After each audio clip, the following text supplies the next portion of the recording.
All right, and we're live. Welcome to Drawing for Tattooers, a very special episode today. We have guests with me, Jake Meeks of the Fireside Network. Good morning. What's up? Gabe Ripley of Tattoo Now and Reinventing Good The Tattoo. morning, Hey, everybody. it's great to have you both. But there's a reason, or the reason we have you both here is that you're both the producers of the Paradise Tattoo Gathering. And so I think that's really the focus of today's show, to talk about this institution. That's the way I look at it. I mean, it's been around for quite a while, and it's different. It is. Different. It is different. Talk. Yeah. Let's talk about it. If anybody doesn't know, if you're watching us and you're curious about the Paradise Tattoo Gathering, what is it about? It's about learning and not self-promotion. I'm getting out some postcards to show right now. We've got Jake did some amazing. I've got it on. I even sported the Paradise sweatshirt, the Paradise hoodie, this morning for it. There we go. I've got the poster here. So the Paradise. Shall I just talk about how it started? I guess. Yeah. Okay, and I'll try to put it in a nutshell. I think it was 2007 when I had a studio when we were having a lot of guest artists come through. And I realized at one point, if we brought everybody together at once, we'd have a nice little small convention. And I remember there was a local hotel that we might have been able to do something. And I talked to Derb from Hell City because he's, runs arguably the best convention, one of the top, 3 conventions in the States or the world, I suppose. And main point is he's very meticulous. And I really appreciate his show. And he's great. And so I asked him, I was like, hey, why don't you, and I know a couple people I've been asking them to bring Hell City out to New England, and because I didn't want to run a convention, I want to live a long, healthy life. But what Dirk said was, he's like, I'm going out west, going to go out to Arizona, but I could help, you run a show if you want to. And I was both like wicked excited and also like, oh, wait a minute, this means that I actually kind of have to run a show, right? Like, I'm sure Dirk doesn't offer that help to too many people. And so it became kind of apparent, like if I could, if that's a possible resource, I should definitely try to figure out how to make it happen. Now, the local venue was not right. It was, it just wasn't right. And so it took about 6 months of just a little bit searching for venues. But ultimately, I went up to Jiminy Peak, which is where the show is, or started, and it's where it is now. And they have an alpine slide. So I was up there with my daughter doing the alpine slides. And to make, I guess I'm making a short story long or long story medium length. Main point is, as we were going around, all of the people like, oh, you have tattoos. We had a biker show here last weekend. And, I like bikes. I've ridden bikes, around the country and back. But like, I'm not like part of biker culture necessarily. I mean, I kind of grew up in it, but like mostly I keep my tattoos. I had kept most of my tattoos and my biking separate or culture. So anyway, main point is I was a little bit put out. I'm like, yeah, I know tattoos, bikers, blah, blah. And, but as we were getting on I think it was a roller coaster, and as we were going down the startup track, anybody that's been to Jimmy Peak knows you got to go on the alpine slides or the roller coaster. Roller coaster, you can plug in. The alpine slide, you could go flying off. So if you're into danger, go on the alpine slide. If you want to have all the thrill but be safe, you could strap in, and again, it's like seatbelts and shit. You're on a track. It's a roller coaster. Anyways, as we're going down, the person said again, oh, tattoos. I was like, yeah, I know. You had a biker show here last weekend. He's like, oh, yeah, how'd you know? I'm like, people can't stop talking about it. And I was like, wait a minute, how many people were here? It was like about 1,000. And I was like, you had 1,000 bikers here? And the guy was like, oh, yeah, it was great. And so I was like, And then we started going up the roller coaster, and it was like, quiet, peaceful, middle of the woods. We should probably have like B-roll and stuff here to be playing. But I was like, wow, I wonder if you could bring, 1,000 tattoo clients and tattoo fans and tattooers out here. And so it became pretty apparent there that we found kind of the venue, although it was definitely crazy because Jiminy Peak is in the least densely populated town in Massachusetts.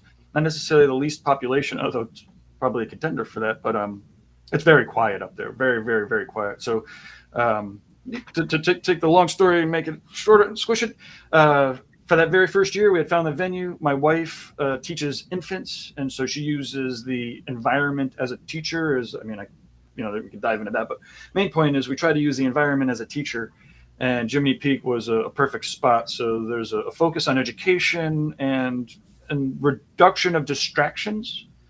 Again, everyone likes to have fun and whatnot, but usually one or two people will go home because they're there to party or they can't handle their booze around all the other people or whatever. But we're there like to reduce distractions, to learn about tattoos, and to learn and be inspired, and yeah, it's great. Anyways, there's the origin story in a nutshell. That was fantastic.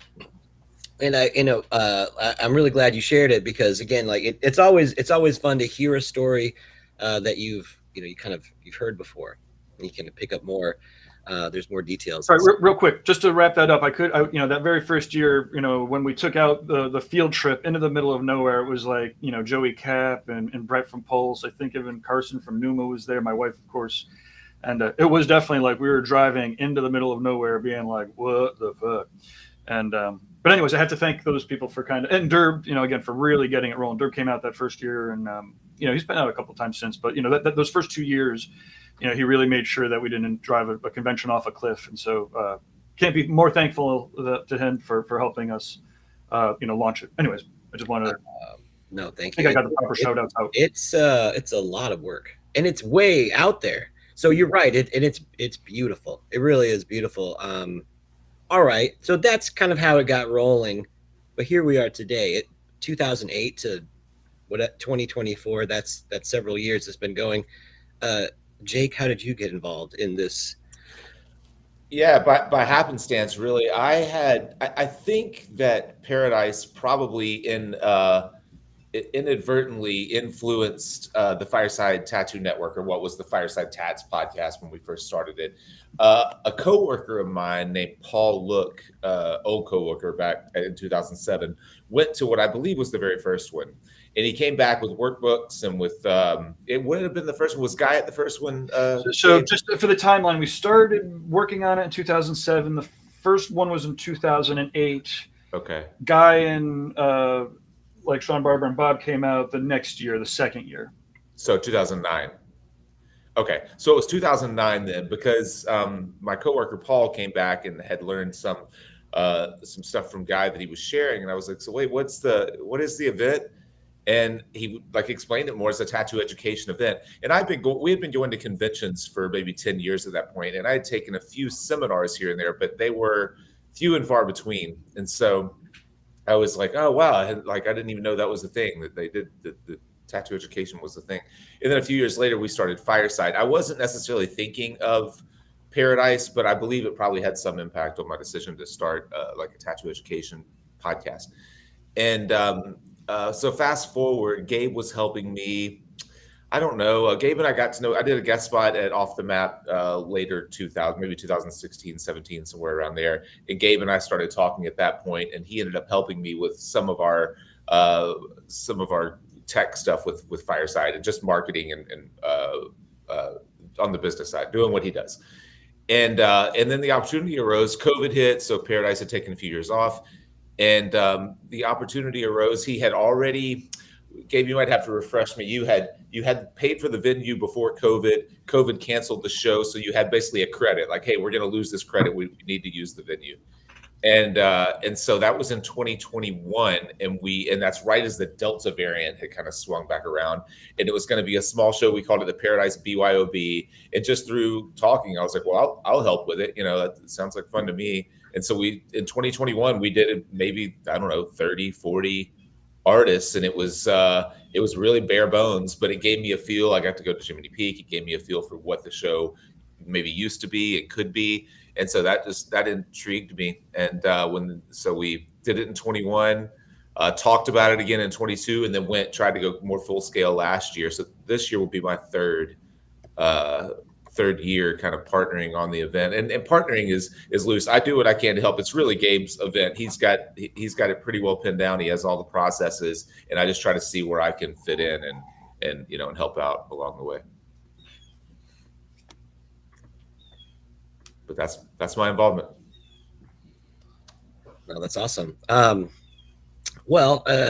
right. So I think that what we've been pointing at is like, why go to this, right? What is it? You're kind of defining like what this event is like. Generally, when I think about a tattoo convention, I think of like it's bustling. There's lots of tables and booths everywhere, and and just crowds and crowds and crowds of people all trying to to try to push past each other to get Mhm. tattooed. That's not what this event is like. It's not really a convention at all, is it? It's a it gathering. it's a gathering, and so it's much smaller scale, and there's a much clearer focus on networking and education, but networking also. You're going to be able to get one-on-one time with some pretty sensational artists. And Yeah. so, like you buy into the seminar and you're one-on-one with them. You're gonna be able to ask them direct questions. I think this is, I've seen some of those rooms, right? There's a there's a small group, maybe like Mhm. 5, 10 students, Yeah. and Corey Ferguson, it's like Yeah. amazing, right? There's Yeah. amazing access to these artists, and it's really right there. It's beautiful. Um, could we check out like who's going to be there this year? Yeah. Well, if Gabe's got control, we can pull that Yeah, up. I've But got a. real quick to your point about the one-on-ones, we're actually this year we're doing something a little different. We're going to set up a room, a dedicated room to one-on-ones. So artists, presenters could offer one-on-one time. You could literally go in and sign up through your phone if you're at the event. Say, yeah, I want to spend a half hour with Russ Abbott. Try to pick up some of his business acumen or whatever with whoever.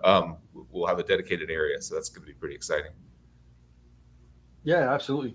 And the focus of the tattoo gathering kind of always has been and is to go there to learn and to be inspired, by awesome, tattooers, really, And we do sometimes bring in, or often we'll bring in painters and other illustrator types to help interject a level of professionalism and skill, into the tattoo world. But for the most part, it's almost all tattooers and apprentices. There's collectors that come out to get tattooed, and we'll talk a little bit about how collectors can come out this year and get tattooed. But really, the intention has always been to attract tattooers to come out and learn, and that does include getting tattooed and tattooers and tattoo rooms sometimes.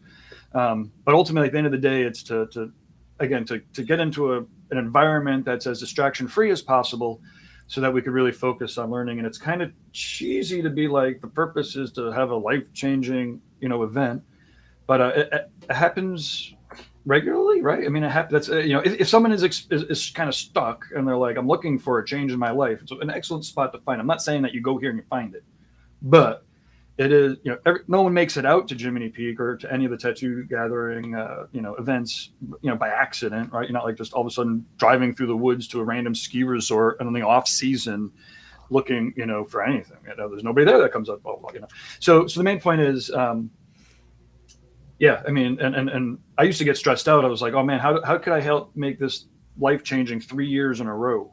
It's again, the first year was awesome. Second year, Guy and Sean Barber and Bob and Kim Sai came. Like I think it was like a tremendous influx. And then I was like the third year was the third year we shifted over to an art retreat. But again, but how do we keep doing the life changing thing? I realized that again, it never was about just me. And again, Jake. Now it's about Jake and other people. It's always been about other people that want to make this thing happen, this experience happen.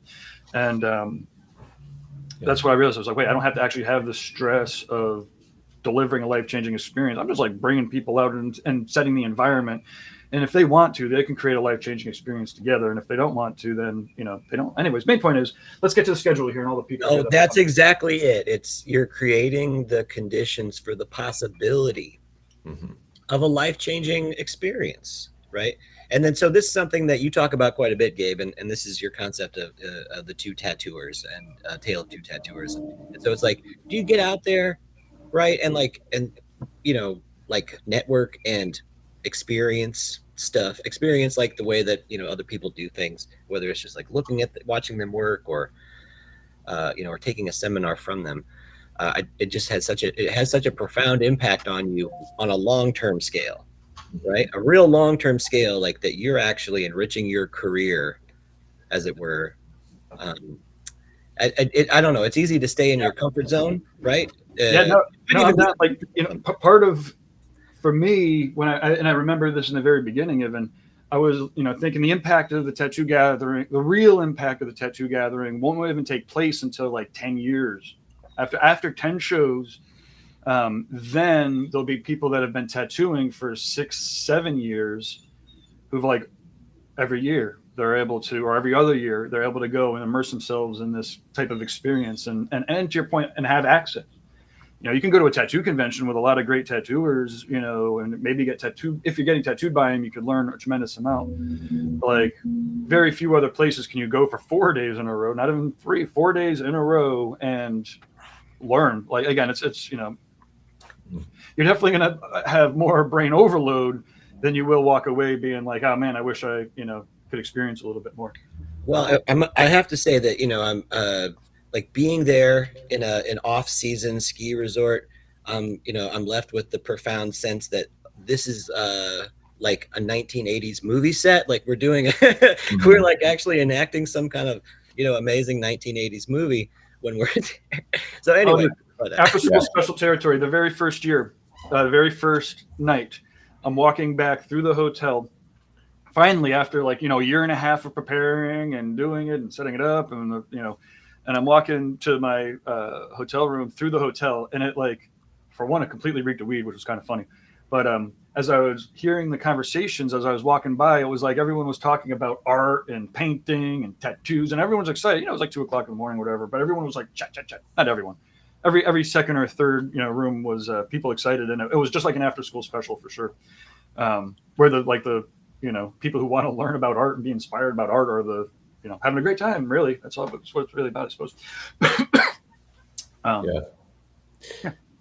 Yeah. You want to go through the schedule and let's see what's happening this year? Yeah. So let's see here. So we start off with opening panels. Every day we start off with an opening panel, and then we close with one.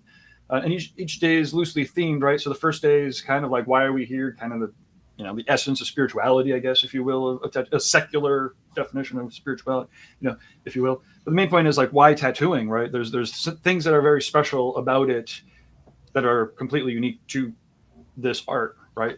So we'll have our opening panel that starts off with people talking about that. And then as far as the seminars are concerned, right? So the artist pass, to be clear, gets you into the artist stage, the main stage, it's artist only. We don't even have a collector stage at this point. And there's going to be between 3 and 5 events on the stage every day. And then there's like 1 or 2 in other rooms and other spots that the artist weekend pass will get you access to. But it's just that main stage. Then there's 3 different seminar rooms where there's a fee for those seminars that goes primarily to the tattooers, to the teachers. And again, we can't really do a one pass fits all. We have, probably 30 different, paid seminars, from tattooers. So, in any event, Artist Weekend Pass is basically $100 a day for the 3 to 5 events on the stage. And then the other seminars have extra fees. So what do we have here? We have Lux Altera doing priorities.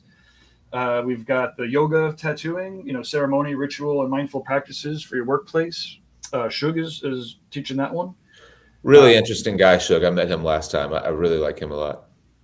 Yeah, absolutely. And again, as far as thinking about the spirituality and the connection of mind, body, soul, tattoo, they're up in an ashram. I'm not, they're yogi types, yogis. I don't know the full terms or anything, but again, they're like in the middle of Maine, full on with as a destination. I believe they even have a venue. Killing Moon's going to be doing organizing chaos. He's got a really good automated system. That's not Tattoo Now. Again, we've got different tools to do things, but he's got a really good system. So he's got a seminar for an hour and a half. This is on Thursday.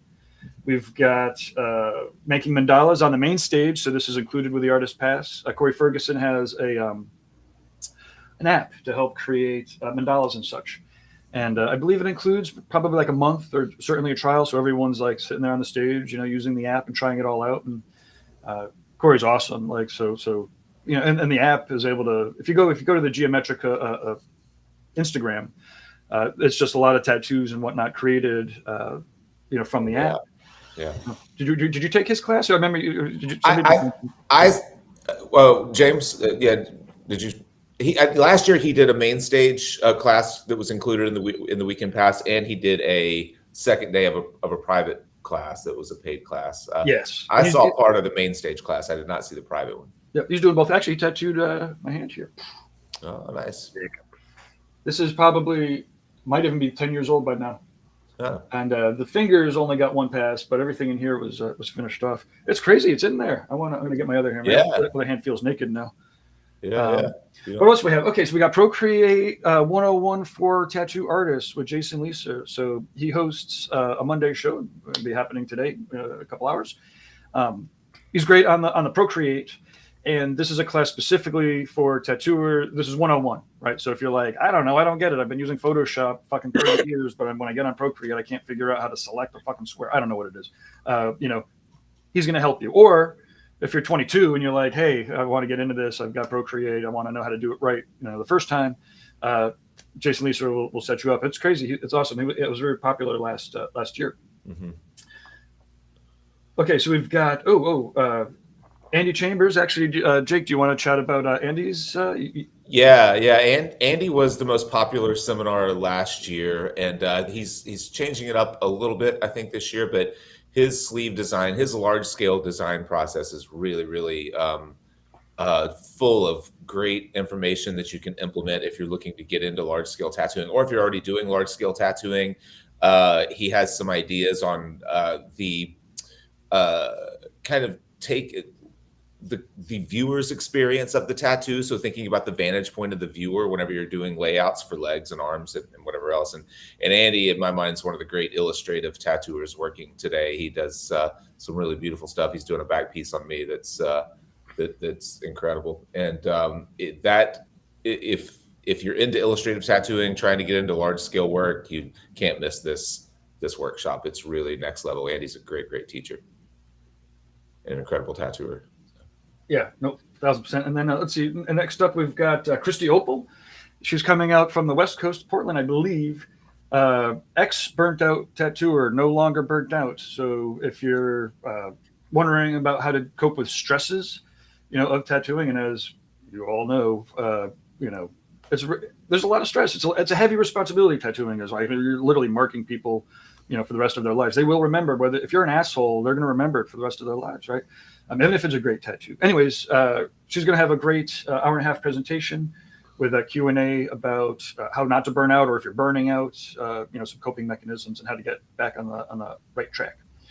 I believe I met her at a fireside.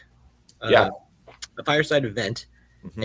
And so it was over Zoom call, similar to this, but met Christy, and just so sharp. Yeah, just a brilliant business mind, to be honest. Just a brilliant mind for business. I'm sure a fantastic artisan, but she makes that a part of her story, is the burnout. She's like, I burned out, I don't practice anymore. She's currently managing, I believe, up to like 30 artists in different shops. Right. Yeah, so she has this intimate insight into the industry, but also, you know what I mean? Like she's just a brilliant, I do.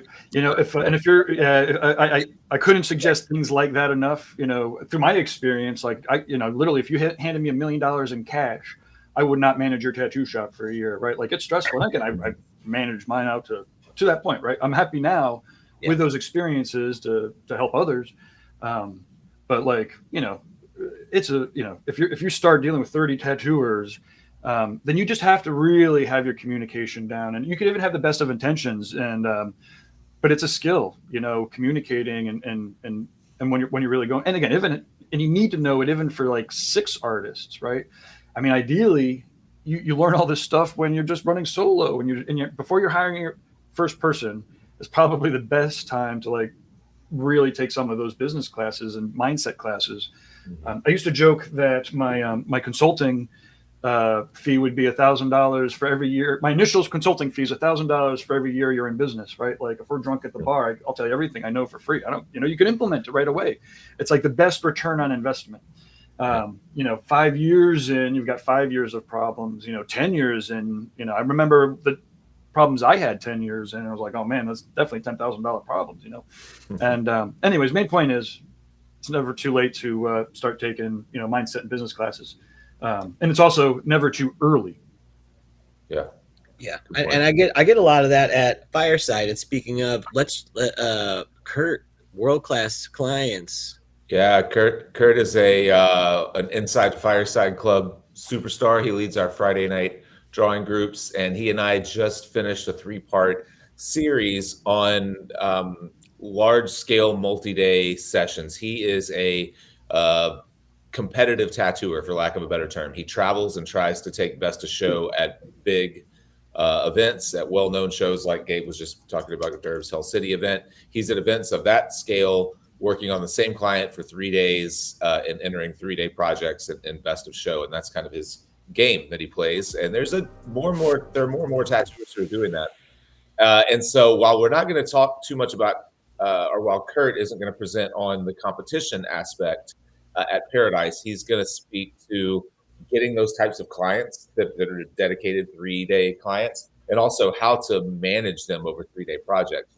You can picture flying across the country with someone setting up the tattoo, and you have them planned for 3 days, and they tap out 2 hours into Saturday, 2 hours into day two, or halfway through day one. So it's learning to manage their pain. It's learning to recognize the cues in their in their behavior and in their body, and how to be kind of proactive and get people through 3-day sessions. And he's really done a lot of homework on it. So really, really, really great. Really going to be a great talk, and that's free. That's included in the artist pass. It's on the main stage. Yeah, so Kurt is an amazing person, and also he's just very generous with his knowledge and his he's also very skillful. So I think it's certainly worthwhile. What I love though is Kurt is also a consummate student. You know what I mean? Like he's in there learning. He's just super respectful. You know what I mean? He's just can't speak highly enough of Kurt. Kurt, I agree. Kurt never misses an event if unless there's a real reason for it. He's one of the few people, every club event that we have, he's there. He's asking questions. He's sharing. So Kurt Jacobson. Great tattoos too, man. Great tattooer. Great tattooer. Yeah. Awesome. Yeah, no, great shout out. Well, all right, why don't we pivot and are there some images we can share of this, we've been talking about it, Paradise. What does this look like? What is Paradise? I can go there. You have to go. We can have B-roll. We have B-roll. You can go watch videos on YouTube, check out the Alpine slides. Yeah. I don't know, unless you guys have any pictures. Part of it is we'd get a lot more people if we did more shorts and did more reels and hammered out the slick stuff and threw out all the pictures of come out here and check out how awesome this place is. It's so beautiful and quiet. And part of it's stay home. No, I don't want to say that. So we need more people to come. Don't come, please. We need we need the people. The point is I don't want to have to convince anybody, right? Part of it's if you've heard about it, and you know what it's about, it's beautiful, it's scenic, and Mark, if you check out Needle Jig, I just went up there with Mark and we made some videos, and, I asked him, I was like, hey, Mark, he's getting ready to, shoot the video. And I'm like, Mark, have you ever been to a tattoo convention at a venue like this? And he's like, yeah, I've been to Tattoo Gathering. I'm like, no, Mark, what I mean is you've been to a bazillion fucking tattoo conventions, over the 30 years. Have you ever been to a tattoo convention, a gathering? We have a tattoo event, at a place like Jiminy Peak. And he's like, well, yeah, every year I come here. I'm like, Mark, he's like, do you want me to ask people? I'm like, no, I'm asking you. He's like, no, I've never been. I've been all over the States, and there's not a spot that's in the middle of nowhere with few people. Anyways, well, we could see some videos of it and check it out, but I don't have it on me. Yeah, I don't have anything pulled up, but it's a beautiful event space. It's so interesting because you can tell that it's meant for thousands and thousands of people. And then the times that I've been there, it's just 100 or so tattooers. So it's we have this entire resort. We were hanging off the side of a mountain or at the base of a mountain, just a bunch of tattooers and no one else. It's it feels like a complete secret when we're there. And it really, even no matter how many, tattooers are there, I'm sure it kind of feels like a ghost town because it's such a sprawling place, so you can always find a place to tuck away and draw. You can always find a way to break off and sit in a quiet spot and have a conversation with another tattooer. So it's And another thing that I mentioned a lot with it is at tattoo conventions that are in busy cities. If you want to get to know or ask questions of your favorite tattooers, it's nearly impossible because they're going to be tattooing at their booth, and then as soon as they finish tattooing, they're going to disappear to some sushi place on the other side of town with somebody with their own little clique, and you'll never really get a chance to hang out with them.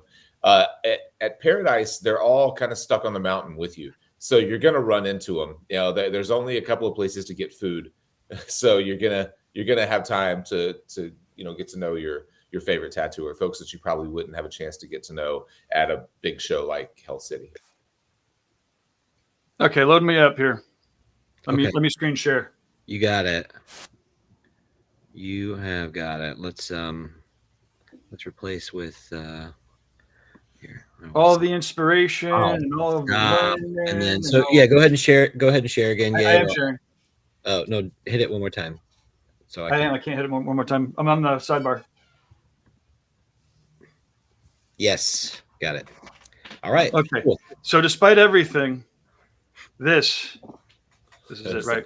And I have to say, as there's have been Carson, I believe this is like in the first year. This is probably before we even did the show, and this is how we found Jiminy Peak. I have to say, like, I think that Jake could probably attest to this. Like, if you run the tattoo convention, that means that like the 6 weeks that I'm about to enter my no sleep zone. So like, imagine like working pretty hard for like 6 months to a year, and then like 6 weeks of like sleep deprived, work. And then you've got like a week. I show up on Monday, and so then people start showing up, and it's hard not to stay awake until the wee hours and hang out with people, go get people and talk to people. And I wake up at fucking 4:30 in the morning, no matter what, anyways. Then by the time it gets to Sunday, and I take the slide down, I'm like so sleep deprived. I've been partying, lightly partying for 4 days straight, no sleep. And I swear, like, I feel like I'm doing 75 miles an hour at this point. That thing is fast. It's fast. That alpine slide is a lot of fun, and it can be pretty treacherous. Luckily, I did the slide a couple of times and then went to watch YouTube videos of alpine slide fails, because if I had watched the fail videos first, I would have never gotten on the thing. So. It is exceptionally risky when you have a lot of tattoos. If you do this thing on shorts and a t-shirt, you gotta, and again, part of it's like, you don't do this if you're risk averse. So if you're like, "Ooh, I want to push it to the very edge," and then all of a sudden, it's easy enough to skin, part of your side of your knee, shoot over the side. It's worth it. No, it's not worth it, but it's worth it as long as you don't go flying off. Right. But you can see here, now this is like the exciting part. There's Carson being slow. Durable still probably beat him. Anyways, you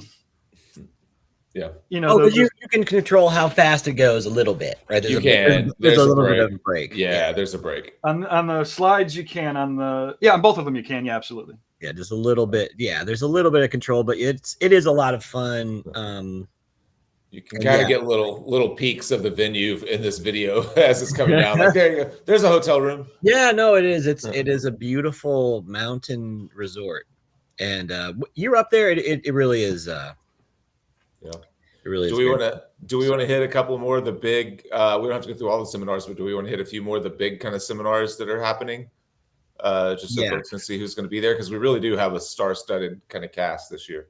Yeah, we should definitely, not to leave everybody out. It's incredible. There's a lot of people. The words like star, whatever, that means that you need to start naming them.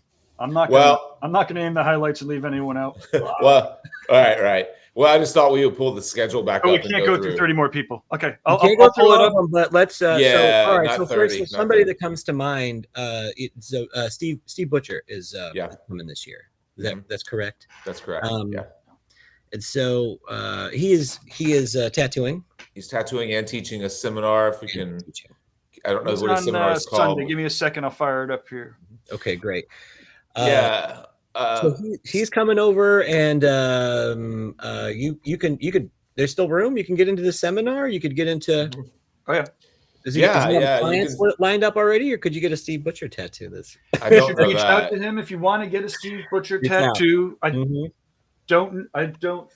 think he's all booked. I know like Remus is all booked. I mean, a lot of people are booked, but there's always room to get tattooed. And sure. The suggestion is always, if you have a tattoo that you think that Steve Butcher would like to do, hit him up. Yeah. Great chance to chat with him. Yeah. So And his seminar, I'm sure, still has space available, and you can sign up. If you were any seminars you want to sign up for now, all you'll pay is a $25 registration fee, and then you'll pay the artist at the door for the seminar itself. So it gives you a chance to break it up a little bit. You can get the weekend pass, which is super reasonable for 4 days, and then you can go ahead and pay your $25 registration fees at any of the seminars that you want to attend, just to make sure that you don't lose out on one, because I'm sure they'll sell out. And then you'll actually pay the seminar fee at the door. So it gives you a couple of months to break the payments up. And Gabe, I want to let you share. I'm gonna share your screen in just 1 second. I just wanted to briefly, let me see if I have it. Do I have one? Where in the heck is this? Got it. I wanted to just share really quickly. So another artist who's going to be at Paradise, Andrew Swarbrick, and I'm actually going to be interviewing him later today, 2 p.m. Oh, awesome. Time. So if you're, I'm probably gonna record it and replay it next Monday at this time. But yeah, my live interview with Andrew Swarbrick will be today at 2 p.m.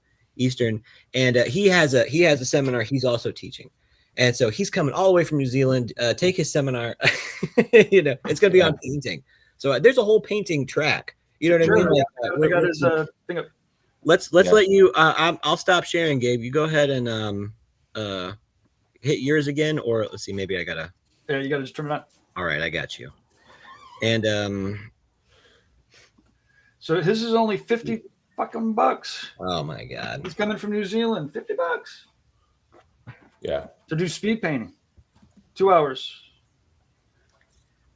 He's a crazy painter. His paintings are crazy. Wow. Yeah, that'll be cool. 2 hours. Oh, well, maybe he did. Fuck. No, there's no way he did that in 2 hours. No. He did this one in 2 hours. 2 hours a day for fucking 5 years. Yeah, right. Yeah, $50. I mean, it's crazy. Some of the deals last year, well, we won't have it this year, but last year, one of the great bargains was BJ Johnson Soba of Workhorse Irons, who brought all the materials and had 5 or 6 students build tattoo machines, build coil machines from scratch, and then you left with your machine. And the entire seminar or workshop was $500. And it's like, yeah, that's basically what you pay for the machine, but you have the full instruction of like how to build it from scratch and tune it from one of the great machine builders, of our generation. So it's pretty. Those kinds of deals are all the time. Like, I think sometimes like people don't know their real value, and so they decide their own seminar costs, and we're constantly going like, really? Are you sure? Sometimes, but the other thing is they got a lot more people in, right? It's always like whenever anybody asks me like, how much do I charge for my seminar? I'm like, well, the more you charge, the less people you get, the more money you could possibly make with less people. Like, right? Welcome to the world of economics. There's a little sweet spot between supply, demand, value. Yeah. And but again, at $50, he'll probably have quite a few people in there, right? Yeah, hopefully. But that's it. And actually, it's funny that he's coming with Steve, right? And again, Steve's $350 for his super realistic, process. Mm-hmm. But they'll be sharing a booth together. So I would love to see Steve tattoo some of, or have him work on a collaborative painting of Andrew's. But here's Steve Butcher's portfolio for people that might not be familiar. Yeah. Insane. Yeah, one of the great realism tattooers, and a very unique style. I actually was booth pretty close to him at the Venetian Tattoo Gathering. I got to watch his process, and it is tedious, but really, really impressive. Yeah. They'll be coming out to the Icons and Prodigies show in Venice too, I believe. Oh, nice. Oh, I don't know if maybe I don't. You'd have to check that. I think so. I don't want to say anything. Yeah. If I might be wrong. Yeah. And just to make it clear to everyone, the $25 deposit, as it shows right there, is separate from so the seminar is $350. The deposit is our kind of administrative fee, just to have someone at the door and make sure that everything goes smoothly. And you get head counts. Yeah. So it's the artist. Also, the main thing is to secure your spot in case of sellouts too. Yeah. That would be the main reason to go ahead and make your deposit now, especially for one like this. For Steve Butcher's, I would imagine it will sell out fairly quickly. So I would put my $25 down sooner than later. color realism with Chris Lowe. He's been coming since the very beginning. Ooh, Mm-hmm. let me show this one instead. Nice. Um, Yeah. and again, this is where I believe he has, people. This is a workshop, so like he'll be working, and then people will be working, and um, some of his realisms just like. Yeah, impressive. Yeah, I mean, it's amazing just how many stellar artists are out there now. Half of the folks, whenever they first sign up, I've never heard of them, and then I see their work and I go, "How have I never heard of you?" Haley's coming back. She keeps getting Nice. signups too. Good. I think this Yeah, Haley did a great one on tattooing space a couple of years ago that I set up and kind of filmed, and really, she does a really good job. Yeah, it's fun. She's been coming to the tattoo gatherings from the very beginning, and so there's a whole crew of people who started coming to the tattoo. This is what I was saying about like that 10-year Mm-hmm. recycling. Right after 10 years, there's people that were good when they came in 2008. Now they, maybe if they're tattooing 5 or 6 years, then now they're tattooing 20 years, and they're teaching, and it's really satisfying. It'll be fun. Again, I don't tattoo, so it's like when a kid, of one of the teachers comes to teach, Yeah. that'll be the. Although there are clients who now bring their kids to there's kids there were kids when they were coming to the tattoo gathering the first year. Now they're getting tattooed at it. Yeah, that's wild.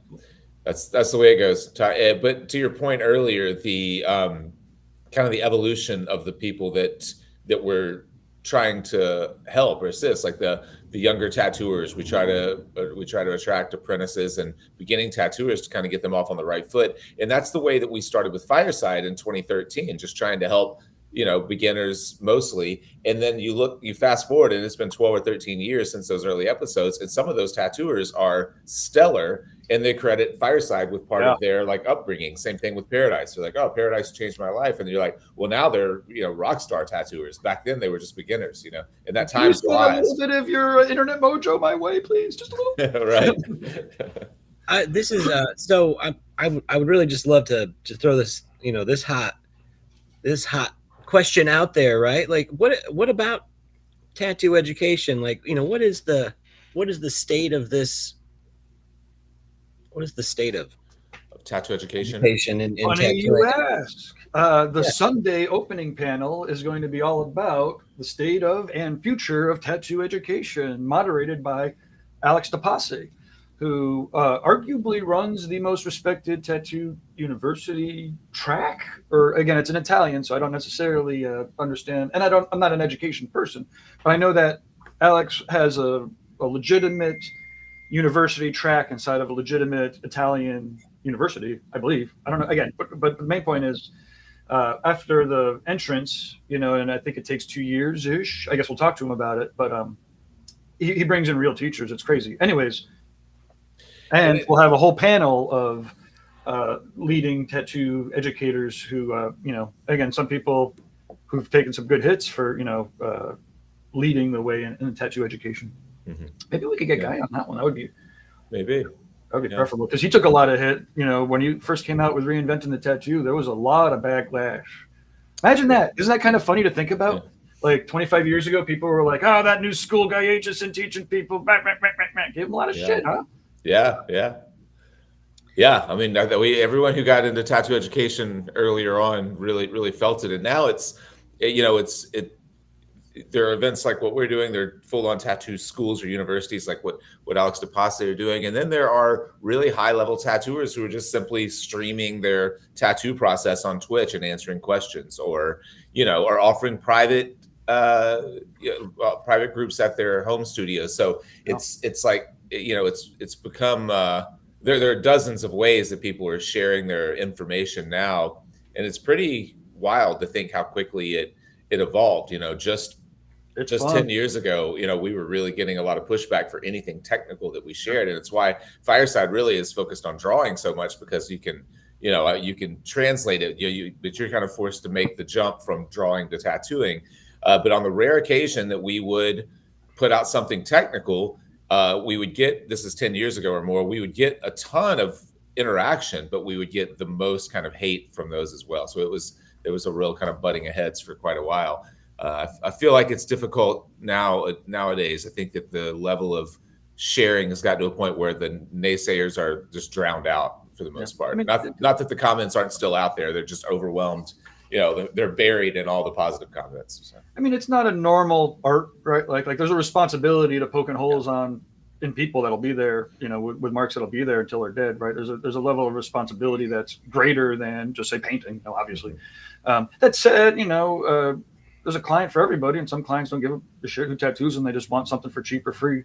And so there's always going to be, but again, I think part of it is just like bridging that response. So, helping those clients still get good tattoos from a tattooer who actually cares, with a mentor who can cover, make sure that there's, appropriate supervision for the procedures, and the client does have a guarantee of an awesome mentor to take care of the tattoo if anything should go awry or whatever.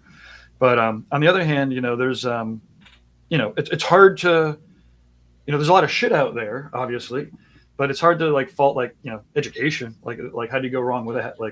We should all be learning more, right? If anything, the cat's out of the bag. It's out of our control, right? And so we made deliberate decisions not to do how to tattoo YouTube videos.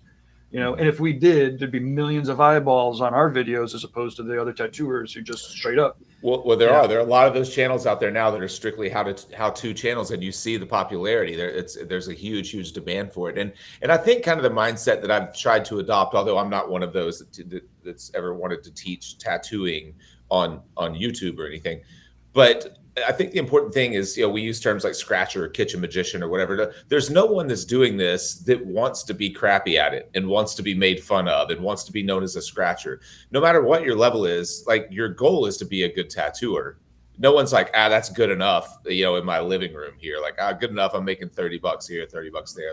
That's all I was looking for. I mean, if that person exists, they're very, very rare. So I think that's an important mindset when and it shows in those types of channels that do strictly how to tattoo, how to pull clean lines, how to get perfect shade. I want to interject quickly that it really is an important conversation to have, and I'm really looking forward to continuing it.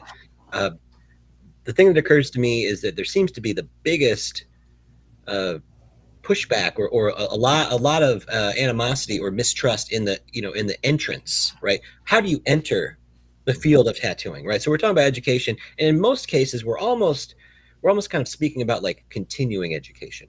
That seems to be a much more acceptable form, like we're doing now, right? You're going to come to Paradise and pay for the seminar. You're likely in the industry, you're already tattooing maybe for quite a while. Here's my my quick insight into the short-term or maybe mid-term future of tattoo education, right? So things that we were doing 10 years ago, conferences, videos, webinars and stuff, things that we were all finding success with back then because very few other people were doing them. Now, we weren't the only people to do them. We weren't the first people to do them, but we were one of the first few people to do them. So we were finding success in solo interview podcasts. Now there's 20 other solo interview podcasts, right? There's one-off or two-off seminar days. Every tattooer who does awesome work for $2,500 a day can set aside a day to do a Zoom. I was realizing that some people just do webinars via Zoom. You pay me $250, I give you a Zoom link. That used to take us fucking $15,000 in equipment 15 years ago, right? Now, I'll change it. $250 for a Zoom link. I'll teach all I know about business in an hour for $250 for the Zoom link, right? But what that pushes us to do is create that structured university, right? So there's a difference between So if continued education is now acceptable in the state, basically we're waiting for somebody real to make a tattoo school in the States, because continuing education is great for continuing education, but it's not great for foundational education, right? And that 6 months to a year to 2 years, where I used to have a curriculum, right? We used to have a year-long curriculum and then 2 1-year curriculums, right? Some people might be able to pass the art history test or understand their drawing, you might be able to test up, but there was a year curriculum where you're preparing to do a year's worth of tattooing curriculum, right? And if it's harder for us now to, and we're also older, right? So the people that are doing those one-off webinars have a really good skill set and can really tattoo realistically, but if you're not doing your business right, or you don't have your structure right, or if you're not treating your clientele right, there's a million other things that could go wrong. We know what could happen if you can make $2,500 a day as a 25-year-old without the maturity Could or I the let me could vision. I sharpen my question just for a Sorry. moment? And Yeah. I feel like it's what I'm getting at is I think the most important thing by far is the safety of of like application, right? That you're just not you're not making people sick. This is the for me is the paramount concern with our practice, right? After that, like the other thing that I'm very interested in is aesthetics, and that's why I'm here, because I love aesthetic, and my the way I what I see is what I want to see more in the world. That's what I'm trying to sort of bring about. But what I see when I look out into the field is that there's so much more access to the equipment today than, I don't know, 20 years ago when Mhm. I was getting started. Uh, Now it's very easy to get all of the equipment you need, and then of course now there's also the instructional on how to use it. I guess that like having a short course that teaches you how to safely use your equipment and then not get people sick, uh, that should be foundational. And then after that, of course, all the business stuff, like for the most part, a lot of tattooers are their own small business. And so there's a lot of knowledge that needs to be covered, and like repetitively for your whole career in order to be able to practice this successfully. And so that's where I'm at is like, you know, man, wouldn't it be nice if you really had a focused course on how to pull those lines cleanly? I don't know. I guess I think I, back to my apprenticeship as well, and like kind of the traumas of that, that yeah. experience. I think we do need to have a traumatic apprenticeship experience. It shouldn't be one that's like, you know, uh, it shouldn't be one that's where we're actually you know uh you don't take it too far, but again, it's like you have to go through this sort of like crucible, right? You do have to go through an apprenticeship where you're immersed in the job, doing it day in day out with other people who are mentoring you, Yeah. but like having some baseline stuff on how to i I don't I, believe that the bloodborne pathogens is sufficient. yeah. I Yeah. don't think that I, certification is sufficient. I I believe the ideal kind of solution. I think that a mentor apprentice relationship is by far the best way to learn. If you have a great mentor and a dedicated mentor and an eager Needs apprentice, and I think that's been proven through centuries. The old masters taught. Basically, like any great artist or artisan in history was taught through a mentor teaching an apprentice, and so I think that's been proven for centuries. The problem is a lot of times when you want to take on an apprentice, for example, you might be a great tattooer and you might have the best intentions, but not everyone is a great teacher, and that happens more often than not. So I think a hybrid method of while it's very important for a mentor to be there to watch an apprentice set up and to make sure that they're practicing, safe tattooing, and then also watching them physically put marks in skin to make sure they're not overworking or underworking and things like that. But then I agree that a course that kind of goes along with like a supplement. So if for example, if I'm a mentor and I'm taking on an apprentice, I may not have a curriculum, but it would be nice to have access to a curriculum. And that's essentially what we've tried to do with Fireside. We have our foundations, our a tattoo apprentices toolkit and tattooers toolkits, which I believe if a mentor put their apprentice through those at the same time that they are apprenticing, it's just a supplemental form of income that provides some structure, like assignments, that the mentor can understand easily and that they can kind of judge the apprentice on. So a hybrid method to me is probably the best, but we haven't come to any real kind of consensus, as an industry. And yeah, that's definitely true. And I do like what you mean that there's a best case. We want the best case, but Yeah. there's also like I suppose what I'm suggesting too is that like people are just buying machines and ink and just doing it. And I mean, like that's always been the case. You know what I mean? That so I'm not. I know that's nothing new. However, there's just a different scale, which Yeah, yeah, yeah. I mean, you can't have a mentor to tattooer one-to-one relationship with people learning, like just mathematically, right? Like at the rate of people who are tattooing and learning to tattoo, like there's, I mean, I would propose that for every 100 tattooers that are starting to tattoo, there's maybe 10 to maybe 25 that have a good mentor or a serious mentor. Maybe half of them or three quarters might have some sort of mentor that's teaching them, right? 25% are just practicing and experimenting, like, you know, so, but again, if we were trying to, come up with a system where it was like one mentor to one tattooer, you would literally have to have one tattooer teaching one student. You're like, it would be and as we were acknowledging, or Jake, as like, we might even say that out of every 100 tattooers, I don't know, we might even, if we're going to get snobby about it, well, I guess everyone deserves a tattoo if you're tattooing safely, right? So I don't want to get into that, right? But as far as like, being snobby about quality, it's probably like a lot of tattooers who are tattooing might want to slow down and learn art first, right? Or learn how to deal with people first, I don't know.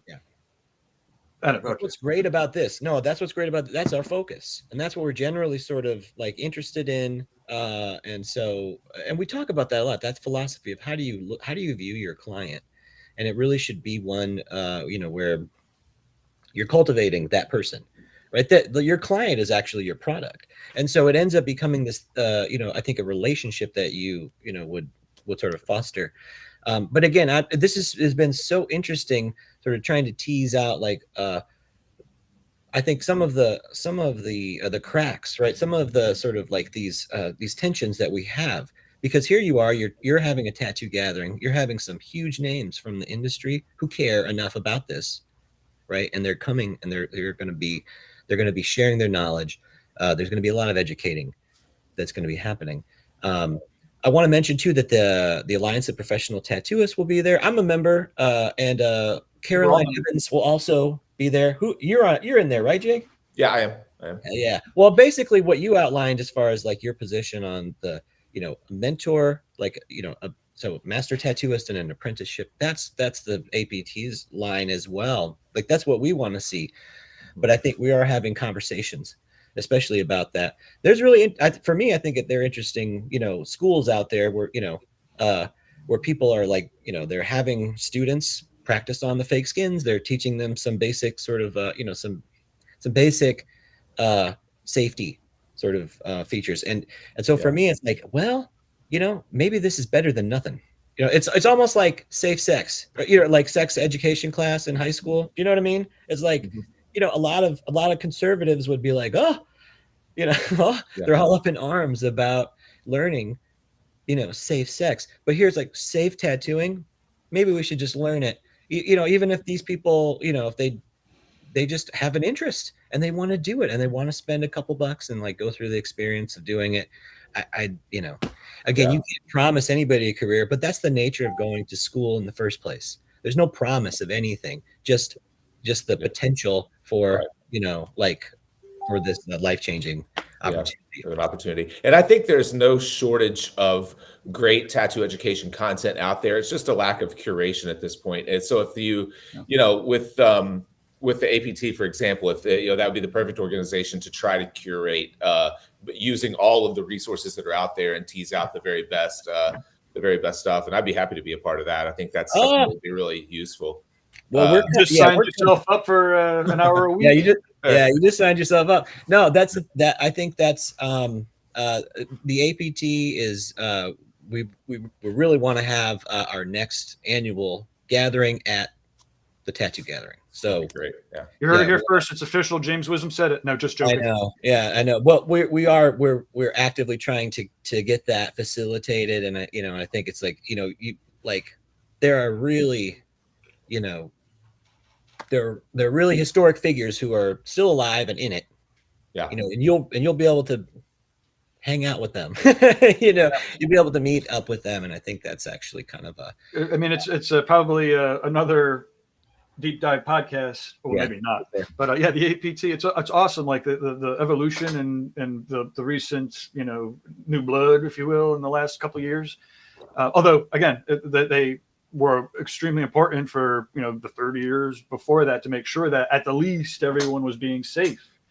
And I don't know, I just think it's awesome that, again, here we are 25, 30 years later. And it's like when the government wants to talk to the tattoo industry, it's going to go to organizations that are over 10 years old. And the APT is either the only or one of the very few, if only, might be the only at this point, still standing organizations for tattooers. So, yeah.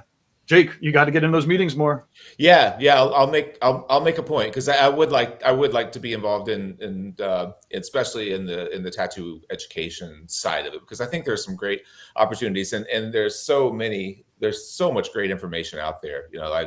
Like I said, I think it's more of a issue of curation rather than creating content. Well, and it's also over time, right? Like, so part of it is like, you could watch a seminar in 2 or 3 hours or 8 hours, if it takes 8 hours to do the tattoo, but education, like, that's not, you didn't just learn how to do it. Right. It's kind of funny. I learned this from training AIs, right? I'd be like, hey, AI, our hours are Monday to Friday, 9 to 5, and then I'd ask, are you open on Saturday? And they'd be like, yeah, I'm open Saturday, 9 to 5. I'm like, what the fuck? I just told you. Like, wait a minute. Even when I'm teaching a person, right, I don't just give somebody the book. I can't just give you the book on reinventing the tattoo, and then all of a sudden you read it and know how to do it. Mm-hmm. Right. It's like you read it. So then when you go to the Monday classes and people talk about it, you're like, oh, I think and to James's point, you just learn this shit again and again and again. 10 years later, you're like, contrast. That's what he meant back then. Now I could, and then in another 10 years, you're like, after you've been doing it for fucking 20 years, you're like, oh, he's still ahead of us because he's talking about contrast. How did I not get it then? I got my, anyways. I don't even know what I'm talking about anymore. Yeah. No, I'm just learning. We're all learning. And again, I guess the main step is, at least for myself, don't feel like you're stupid for relearning lessons, because the human brain is fallible.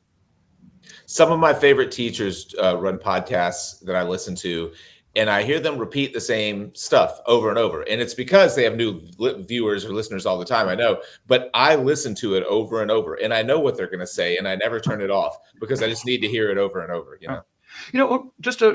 For the business stuff, one of the main goals of a studio owner or a business owner is the chief CRO, chief repeating officer.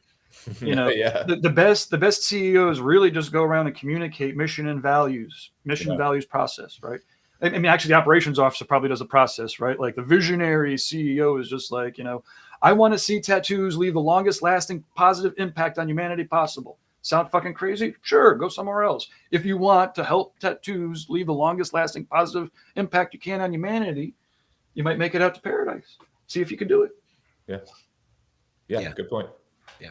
No, I believe in the spirit of that mission as well. It's very inspiring, and yeah, I can't speak highly enough of Paradise Tattoo Gathering. It's going to be October 24th through the 27th, 2024 in beautiful Jiminy Peak, Massachusetts. If you want to just find out more, you can scan the QR code right here. It should take you right to the Paradise Gathering website.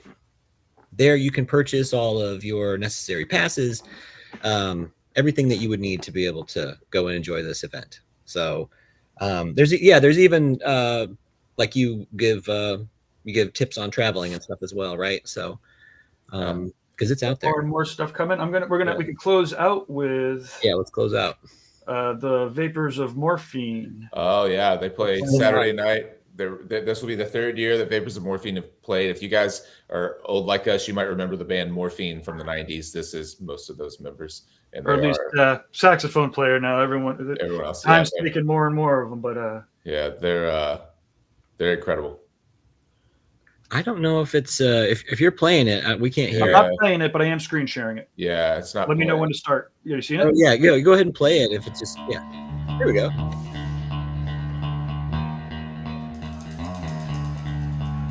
Oh yeah, this is what I wanted to see, was some beautiful B-roll of Jiminy Peak. Yeah. Morphine's awesome live. So they're going to be there again? They are. I love it. That's Saturday night this year. Yeah, I love it.